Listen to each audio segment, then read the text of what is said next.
Hello friends, Mahanadi serial இனி வரப்போகிற எபிசோட்ஸ்க்கான review தான் பார்க்க போகிறோம். அடுத்தடுத்த சுவாரஸ்யங்களை தெரிஞ்சுக்கிறதுக்கு இந்த வீடியோவை ஸ்கிப் பண்ணாமல் கடைசி வரைக்கும் பாருங்கள். சூர்யாவும் மகாவும் ரொம்பவே ஜாலியாக விளையாடிட்டு இருக்காங்க. எதர்ச்சியாக நம்ம பிரபா இருந்துட்டு அந்த வழியாக போகிறாங்க. மகாவும் சூர்யாவும் ரொம்பவே ஜாலியாக விளையாட்டுருக்கிறத பார்த்துட்டு ரொம்பவே எமோஷ்னல் ஆயிரு போயிடுறாங்க. அதுக்கப்புறம் என்ன, தன்னோட வாழ்க்கை இப்படி இருக்காதோன்னு நினச்சி எத்தனை நாள் ஏங்கியிருக்கேன், ஆனால் இப்போது அந்த சூழ்நிலை இருந்தும் அதை அனுபவிக்க முடியாமல் இருக்கேனே நினச்சி ரொம்பவே ஃபீல் பண்ணிட்டு இருக்காங்க நம்ம பிரபா இருந்துட்டு. இன்னொரு பக்கம் பார்த்தீங்கன்னா சித்ராவும் கௌதமும் ரொம்பவே குழப்பத்தில் இருக்காங்க. எப்படியாச்சும் நம்ம ஐஸ்வர்யா கிட்ட நல்லபடியாக பழகி ஏமாத்தணும் அவளை, இல்லைன்னா நம்மளை ஜெயிலில் போட்டுருவாளே அப்படின்னு நினச்சி ரெண்டு பேருமே குழப்பத்தில் இருக்காங்க.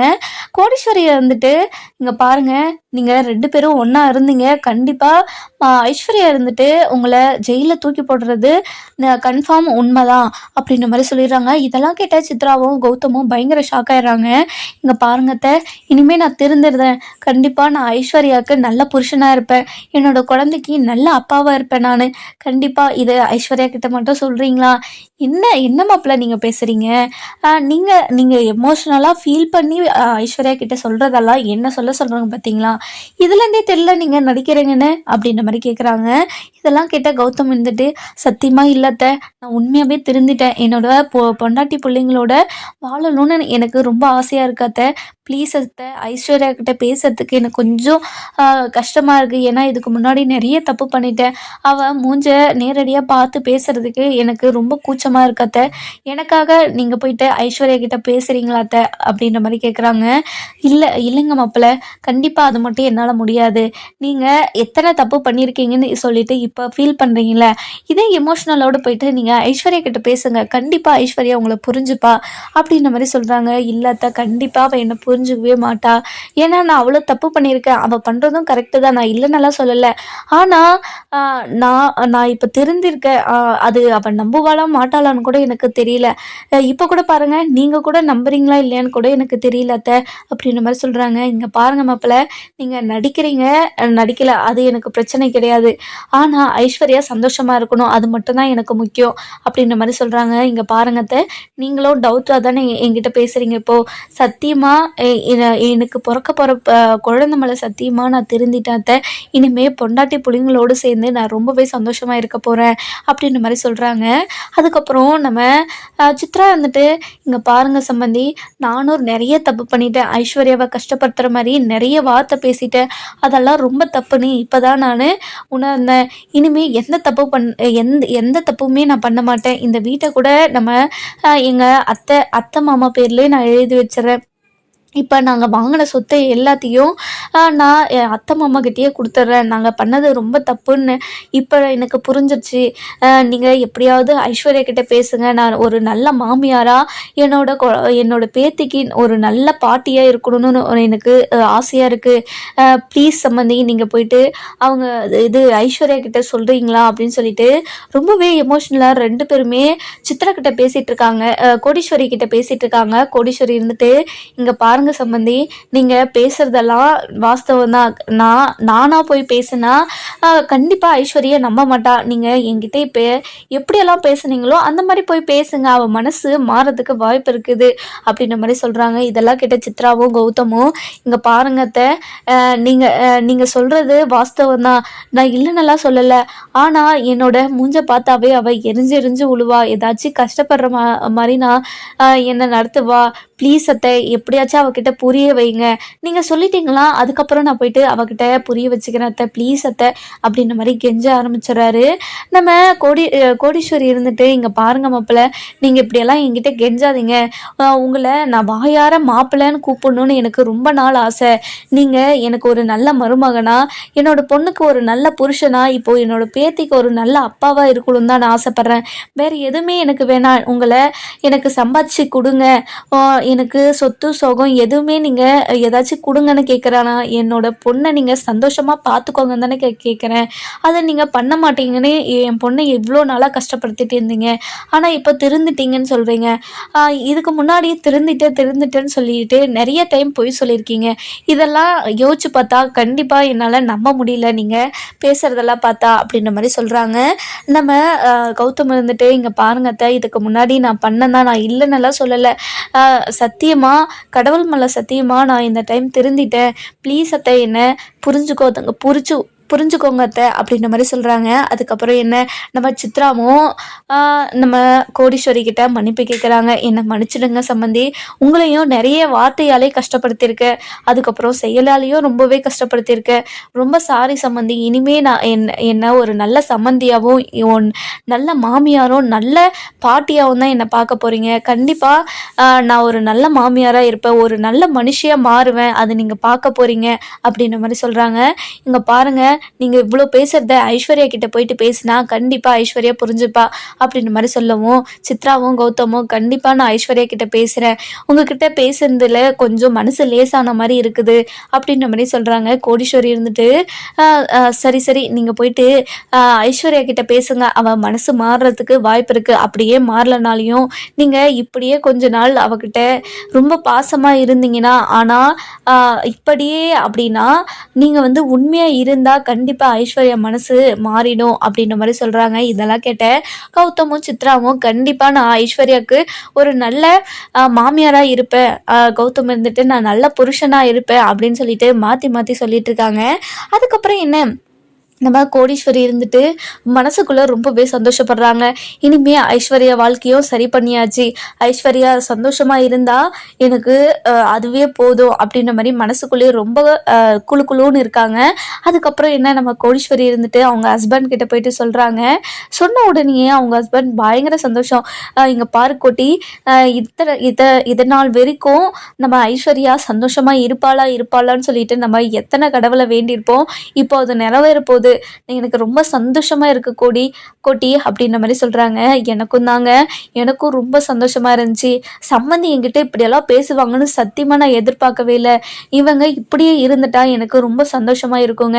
இனிமே அவங்க மனசு மாறாம இப்படியே இருந்துட்டா நான் கடவுளுக்கு வேண்டாத கோயிலே இல்லைங்க, அந்த கோயிலுக்கெல்லாம் போயிட்டு எல்லா பரிகாரத்தையும் பண்ணணும், அவ்வளோ சந்தோஷமா இருக்குதுங்க எனக்கு அப்படின்ற மாதிரி நம்ம அவங்க ஹஸ்பண்ட் கிட்ட பேசிட்டு இருக்காங்க. அதுக்கப்புறம் நம்ம கோடீஸ்வரி இருந்துட்டு சரிங்க அவங்க 2 பேரும் போயிட்டு ஐஸ்வர்யா கிட்ட பேசுகிறேன்னு சொன்னாங்க, அவங்க என்னதான் பேசுகிறாங்கன்னு சொல்லிட்டு நம்ம போய் பார்ப்போமா அப்படின்ற மாதிரி சொல்கிறாங்க. சரி கோட்டி, நம்ம 2 பேரும் போயிட்டு பார்க்குவோம் அப்படின்ற மாதிரி சொல்லிடுறாங்க. அதுக்கப்புறம் என்ன, நம்ம சித்ராவும் கௌதமும் போயிட்டு ஐஸ்வர்யா கிட்ட பேசுகிறாங்க. ஐஸ்வர்யா இருந்துட்டு தூங்கிட்டு இருக்கிறதுனால நம்ம கௌதம் இருந்துட்டு, அம்மா ஐஸ்வர்யா அசந்து தூங்கிட்டு இருக்காமா, டயர்டாக இருக்கும் போல், அவள் எழுந்ததுமே நம்ம பேசிக்கலாம், இங்கேயே உட்காருவோம்மா இல்லைன்னா நிற்கலாமா அப்படின்ற மாதிரி சொல்கிறாங்க. இதெல்லாம் கேட்ட கோடீஸ்வரி இருந்துட்டு, இவங்க உண்மையாகவே திருந்திட்டாங்களா அப்படின்ற மாதிரி யோசிக்கிறாங்க. அதுக்கப்புறம் என்ன, இல்லைடா நம்ம ரூமுக்கு போயிட்டு வெயிட் பண்ணலாமா, அவளுக்கு நம்ம இங்கே இருந்தால் டிஸ்டர்பாக இருக்கும், அவள் எழுந்த அப்புறம் கீழே வருவாள்ல, நம்ம அப்போ பேசிக்கலாம் அப்படின்னு சொல்லிட்டு ஐஸ்வர்யாவுக்கு டிஸ்டர்பாக ஆகக்கூடாதுன்னு சொல்லிட்டு நம்ம கோடீஸ்வரி நினச்சதையும் சித்ரா நினச்சதையும் கோடீஸ்வரி நோட் பண்ணுறாங்க. இதெல்லாம் கேட்ட கோடீஸ்வரிக்கு பயங்கர சந்தோஷம். இனிமேல் என்னோட பொண்ணு வாழ்க்கை சந்தோஷமாக இருக்கும்னு எனக்கு நம்பிக்கை வந்துருச்சு, அவங்க 2 பேரும் என்னோட பொண்ணை நல்லா பார்த்துப்பாங்கன்னு எனக்கு நம்பிக்கை வந்துருச்சுங்க அப்படின்னு சொல்லிட்டு இருக்காங்க. அப்புறமா அதுக்கப்புறம் என்ன, நம்ம மகாவும் சூர்யாவும் ரொம்பவே சந்தோஷமாக இருக்காங்க. அதுக்கப்புறம் நம்ம சூர்யா இருந்துட்டு, நான் ஒரு கிளைண்ட்டை மீட் பண்ணுறதுக்காக ஃபாரின் போகிறேன்னு சொல்லியிருந்தேன் இல்லையா, நான் கிளம்ப போகிறேன் மகா நாளைக்கு அப்படின்ற மாதிரி சொல்லிடுறாங்க. அதுக்கப்புறம் நம்ம மகா இருந்துட்டு, ரொம்ப சந்தோஷமாக போயிட்டு வாங்க, கண்டிப்பாக வாழ்க்கையில் மேலும் மேலும் நீங்கள் வளரத்துக்கு என்னோடய வாழ்த்துக்கள், எப்போவுமே என்னோட சப்போர்ட் எப்போவுமே இருக்குங்க அப்படின்ற மாதிரி சொல்கிறாங்க. இங்கே பாரு மகா, நீ இல்லைன்னா எப்போவுமே நான் மேலே வரவே மாட்டேன், நீ இருக்கிறதுனால தான் இந்த அளவுக்கு நான் வந்திருக்கேன் அப்படின்ற மாதிரி சொல்கிறாங்க. இதெல்லாம் கேட்ட மகா வந்துட்டு ரொம்பவே சந்தோஷப்படுறாங்க. அதுக்கப்புறம் என்ன, சூர்யாவும் மகாவும் கீழே போகிறாங்க. கீழே போயிட்டு தாத்தா பாட்டி காயத்ரி ராஜலட்சுமி இப்படி எல்லாருமே ஹாலில் உட்காந்துட்டு இருக்க நேரம் சூர்யாவும் மகாவும் தாத்தா பாட்டி உங்ககிட்ட ஒரு சந்தோஷமான விஷயத்த சொல்ல போகிறோம் அப்படின்ற மாதிரி சொல்கிறாங்க. இதை கேட்ட தாத்தாவும் பாட்டியும் ராஜலட்சுமியும் பயங்கர ஷாக்கு. என்னன்னா என்ன சொல்ல போகிறீங்க நீங்கள் அப்படின்ற மாதிரி கேட்குறாங்க. அதுக்கப்புறம் என்ன நம்ம சூர்யா இருந்துட்டு ஒரு கிளைண்ட்டை மீட் பண்ணுறதுக்காக நான் ஃபாரின் போக போகிறேன் அப்படின்ற மாதிரி சொல்லவும் தாத்தாவும் பாட்டியும் பயங்கர சந்தோஷம். என்னடா சொல்கிற சூர்யா அப்படின்னு சொல்லிட்டு கேட்குறாங்க. ஆமாம் தாத்தா, ஒரு பெரிய ஆர்டர் வந்திருக்கு, அவங்கள மீட் பண்ணுறதுக்காக தான் நான் ஃபாரின் போகணும் அப்படின்ற மாதிரி சொல்கிறாங்க. இதெல்லாம் கேட்ட நம்ம தாத்தாவும் பாட்டி ராஜலட்சுமி காயத்ரின்னு எல்லாருமே ரொம்ப சந்தோஷமாக இருக்காங்க. விஜய் இருந்துட்டு என்னென்ன சொல்கிறீங்க, இவ்வளோ பெரிய ஆர்டர் நமக்கு கிடச்சிருக்கா அப்படின்னு சொல்லிட்டு கேட்கவும், ஆமாடா விஜய், அந்த ஆர்டருக்காக தான் நான் இப்போ வெளியூருக்கு போக போகிறேன் அப்படின்ற மாதிரி சொல்லிடுறாங்க. அதுக்கப்புறம் என்ன நம்ம மகாவும் சூர்யாவும் ரொம்பவே சந்தோஷமாக எல்லாருக்கிட்டேயும் சொல்லிட்டு மகா இருந்துட்டு உங்களுக்கு ஸ்வீட் பண்ணி கொடுக்கவா அப்படின்னு சொல்லிட்டு கேட்குறாங்க. ராஜலட்சுமி இருந்துட்டு இங்கே பாரு மகா, நீ எந்த வெளியுமே பார்க்கக்கூடாதுன்னு நான் சொல்லியிருக்கேன், இதில் ஸ்வீட் வேற நீ செய்கிறியா அப்படின்னு சொல்லிட்டு கேட்குறாங்க. இல்லைத்த, ஸ்வீட் மட்டும் தானே செய்கிறேன், இல்லை எந்த ஸ்வீட்டுமே செய்யாத, அதை உனக்கு நான் செஞ்சு கொண்டு வரேன் அப்படின்னு சொல்லிட்டு கிச்சனுக்கு போயிடுறாங்க. அதுக்கப்புறம் காயத்ரியும் பின்னாடியே போகிறாங்க. நம்ம ராஜலட்சுமி இருந்துட்டு என்ன ஸ்வீட் செய்யலாம் அப்படின்னு சொல்லிட்டு யோசிச்சுட்டு இருக்காங்க. காயத்ரி இருந்துட்டு அத்தை கேசரியே அக்கா கேசரியே செஞ்சிடலாம்க்கா அப்படின்னு சொல்லிட்டு சொல்கிறாங்க.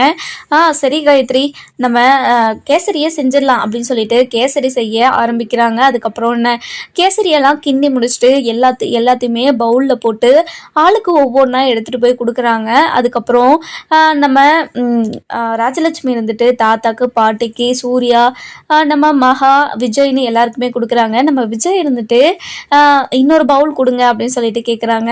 எதுக்கு அப்படின்னு சொல்லிட்டு நம்ம சூர்யா கேட்கவும், இல்லைன்னு பிரபா மேலே இருக்கா, அவள் சாப்பிடுவாள்ல, அதனால தான் கேட்டேன் அப்படின்ற மாதிரி சொல்கிறாங்க. இதெல்லாம் கேட்டேன் நம்ம மகா இருந்துட்டு ரொம்பவே சந்தோஷப்படுறாங்க. தன்னோட தங்கச்சிக்கு இவ்வளவோ ஹெல்ப் பண்ணுறார், அதாவது இவ்வளோ தூரம் யோசிக்கிறாரே அப்படின்னு நினச்சி ரொம்பவே சந்தோஷத்தில் இருக்காங்க. அதுக்கப்புறம் என்ன நம்ம விஜய் இருந்துட்டு பிரபா ரூமுக்கு போயிட்டு கேசரியை கொடுக்க போகிறாங்க. கொடுத்ததுமே நம்ம பிரபா இருந்துட்டு ரொம்பவே மூஞ்சில் அடித்த மாதிரி சொல்லிடுறாங்க. இங்கே பாருங்கள் விஜய், நீங்கள் எனக்காக எதுவும் செய்ய தேவையில்லைன்னு நான் எப்போவோ சொல்லிட்டேன், திரும்ப திரும்ப எனக்காக எதுக்கு இதெல்லாம் பண்ணுறீங்க, நீங்கள் பண்ணுறது எனக்கு சுத்தமாக பிடிக்கல விஜய், எனக்கு இதெல்லாம் பண்ணவே பண்ணாதீங்க, ஃபஸ்ட்டு என்னோட மூஞ்சிலே முழிக்காதீங்க நீங்கள் அப்படின்னு சொல்லிட்டு சொல்லவும் நம்ம விஜய்க்கு பயங்கரமாக எமோஷ்னல் ஆகி அழுதுகிட்டே வெளியே போயிடுறாரு. அதுக்கப்புறம் பிரபா இருந்துட்டு, விஜய் உன்னை இவ்வளோ கஷ்டப்படுத்தணும்னு சத்தியமாக நான் நினைக்கவே இல்லை, ஆனால் நடக்கிற விஷயம்லாம் அப்படி இருக்குது விஜய் அப்படின்னு சொல்லிட்டு மனசுக்குள்ளே நினச்சிட்டு இருக்காங்க. அதுக்கப்புறம் என்ன நம்ம ஐஸ்வர்யா இருந்துட்டு தூங்கி எழுந்துட்டு மா மா அப்படின்னு சொல்லிட்டு கத்திட்டு இருக்காங்க. கோடீஸ்வரி இருந்துட்டு போயிட்டு என்னன்னு சொல்லிட்டு சொல்ல, ஐஸ்வர்யா என்ன வேணும், ஏதாச்சும் குடிக்கிறியா சாப்பிட்றியா அப்படின்னு சொல்லிட்டு கேட்குறாங்க. இல்லைம்மா எனக்கு ரொம்ப டயர்டாக இருக்குமா அப்படின்னு சொல்லிட்டு சொல்லவும், என்னம்மா ஆச்சு, என்ன ஆச்சு சொல்லு, ஏதாச்சும் ஜுரம் எதாவது அடிக்குதா, என்னாச்சுன்னு சொல்லுமா அப்படின்னு சொல்லிட்டு கேட்கவும், இல்லைம்மா ஒரு மாதிரி டயர்டாக மட்டும்தான் இருக்குது அப்படின்னு சொல்லிட்டு சொல்கிறாங்க. ஒரு காஃபி மட்டும் கிடைக்குமா அப்படின்னு கேட்குறாங்க. அதுக்கப்புறம் கோடீஸ்வரி இருந்துட்டு காஃபி போட போகிறாங்க. அந்த நேரம் பார்த்து சித்ரா இருந்துட்டு கோடீஸ்வரி கிட்டே கேட்குறாங்க, என்ன காஃபி போடுறீங்களா சம்மந்தி அப்படின்ற மாதிரி கேட்குறாங்க. ஆமாம் சம்மந்தி, ஐஸ்வர்யாவுக்கு ரொம்பவே டயர்டாக இருக்கா, என்னன்னு தெரியலையா, அதனால காஃபி கேட்டா அப்படின்னு சொல்லிட்டு சொல்கிறாங்க. அதுக்கப்புறம் சித்ரா இருந்துட்டு நீங்கள் போயிட்டு ஐஸ்வர்யா கூடவே உட்காருங்க, நான் போட்டு எடுத்துகிட்டு வரேன் அப்படின்னு சொல்லிட்டு சொல்கிறாங்க. இல்லை சம்மந்தி பரவாயில்ல, நானே போட்டுக்கிறேன் அப்படின்ற மாதிரி சொல்கிறாங்க. இங்கே பாருங்கள் சம்மந்தி, முன்ன மாதிரி நான் இல்லை, எதுவுமே கலந்தெல்லாம் கொடுக்க மாட்டேன், இப்போது என்னோட மருமக மேலேயும் என்னோட பேத்தி மேலேயும் எனக்கு ரொம்ப பாசம் வந்துருச்சு, நான் இனிமேல் திருந்திட்டேன்னு சொல்கிறேன், இப்போ கூட உங்களுக்கு நம்பிக்கை இல்லையா? இல்லை சம்மந்தி பரவாயில்ல, பாதி முடிஞ்சிருச்சு, நானே போட்டுக்கிறேன், நீங்கள் போயிட்டு ஐஸ்வர்யா கிட்ட பேசிட்டு இருக்கீங்க இருங்க அப்படின்னு சொல்லிட்டு கோடீஸ்வரி சொல்லிடுறாங்க.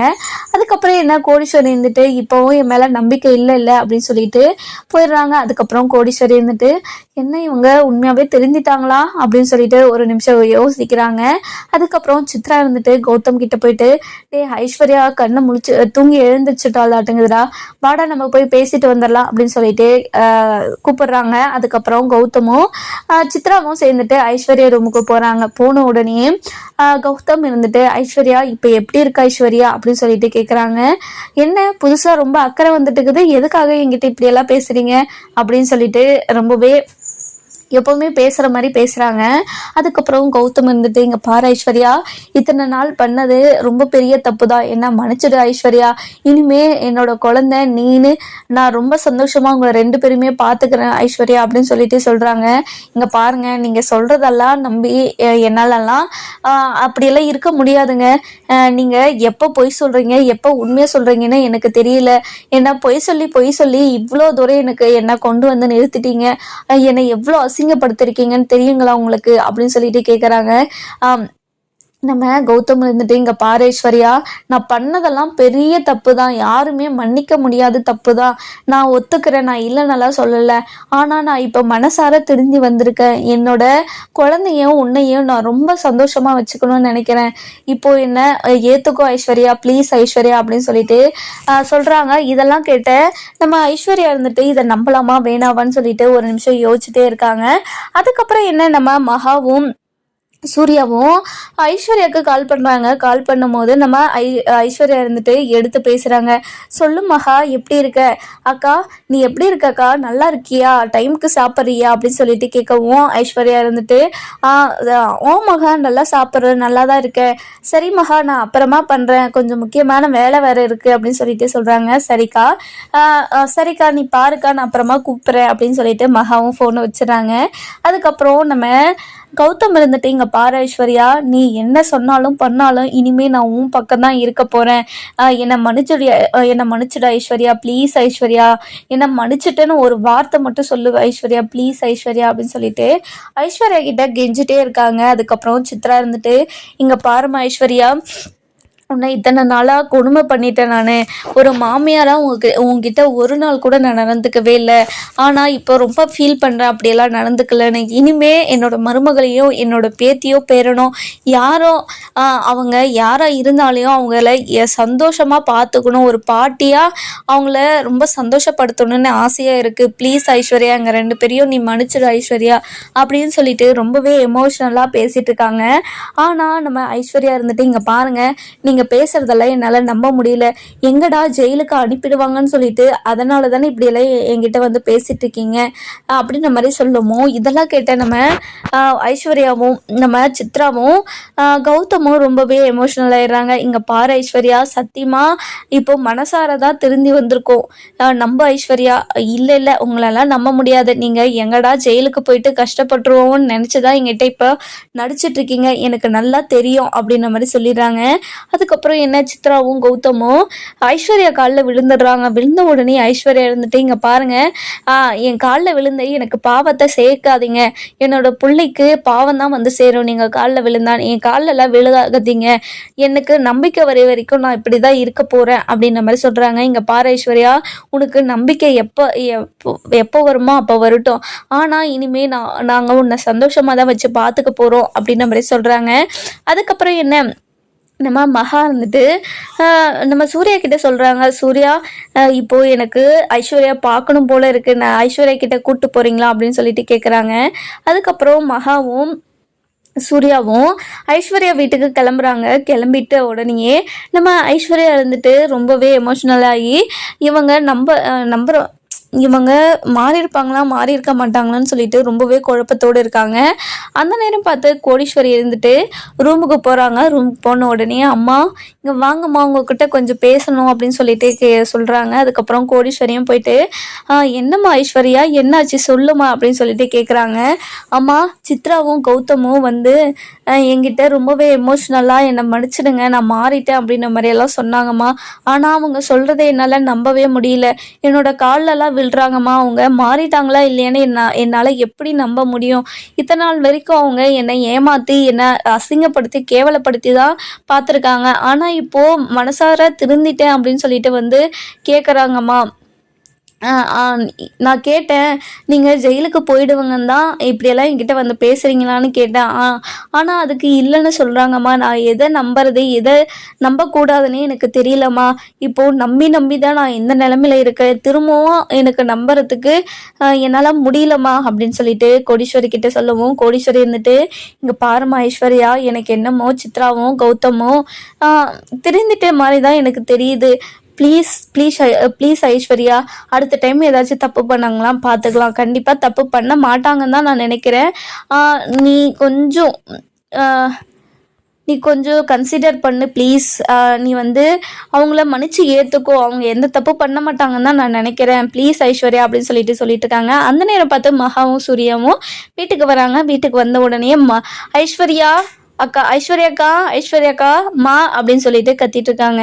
இதெல்லாம் கேட்ட ஐஸ்வர்யா ரொம்ப சந்தோஷமா மகா வாய்ஸ் கேட்குதுமா அப்படின்னு சொல்லிட்டு சொல்கிறாங்க. அதுக்கப்புறம் கோடீஸ்வரி இருந்துட்டு ரொம்பவே சந்தோஷமாக வெளியே ஓடி போய் பார்க்குறாங்க. நம்ம மகாவையும் சூர்யாவையும் பார்த்த கோடீஸ்வரி பயங்கர சந்தோஷத்தோட வீட்டுக்குள்ளே கூப்பிட்டு போகிறாங்க. கூப்பிட்டு போயிட்டு ஐஸ்வர்யா மேலே இருக்கா, வாங்க போகலாம் அப்படின்னு சொல்லிட்டு கூப்பிட்டு போகிறாங்க. அதுக்கப்புறம் என்ன மகா இருந்துட்டு ஐஸ்வர்யா பார்த்த உடனே கட்டி பிடிச்சி எமோஷ்னல் ஆயிடுறாங்க. எப்படி இருக்காக்கா, நல்லா இருக்கியா, உன்னை பார்க்காம எனக்கு ரொம்ப கஷ்டமாக இருந்துச்சுக்கா, இந்த நிலைமையெல்லாம் உன்னை கவனிச்சிக்க முடியாமல் போயிடுச்சேக்கா அப்படின்னு சொல்லிட்டு ரொம்பவே எமோஷ்னலாக பேசிகிட்டு இருக்காங்க. அதுக்கப்புறம் கோடீஸ்வரி இருந்துட்டு சூர்யாவுக்கும் மகாவுக்கும் ஜூஸ் எடுத்துக்கிட்டு வரேன்னு சொல்லிட்டு கீழே போகிறாங்க. அதுக்கப்புறம் நம்ம ஐஸ்வர்யா இருந்துட்டு சித்ராவும் கௌதமும் ஐஸ்வர்யா கிட்ட வந்து பேசுறது எல்லாத்தையும் நம்ம மகா கிட்டேயும் சூர்யா கிட்டேயும் சொல்கிறாங்க. இதெல்லாம் கேட்ட மகாவும் சூர்யாவும் பயங்கர ஷாக் ஆயிடுறாங்க. என்னக்கா சொல்கிறீங்க, இப்படியா பேசுனாங்க, என்னால் நம்பவே முடியல அப்படின்னு சொல்லிட்டு இருக்காங்க. நம்ம கௌதமும் சித்ராவும் உண்மையாகவே மாறிட்டாங்களா இல்லையான்னு சொல்லிட்டு நம்ம வர எபிசோடில் பார்க்கலாம். இந்த வீடியோ உங்களுக்கு பிடிச்சிருந்தா லைக் பண்ணுங்கள், சப்ஸ்கிரைப் பண்ணுங்கள், மறக்காமல் பெல் ஐகானையும் கிளிக் பண்ணிக்கோங்க.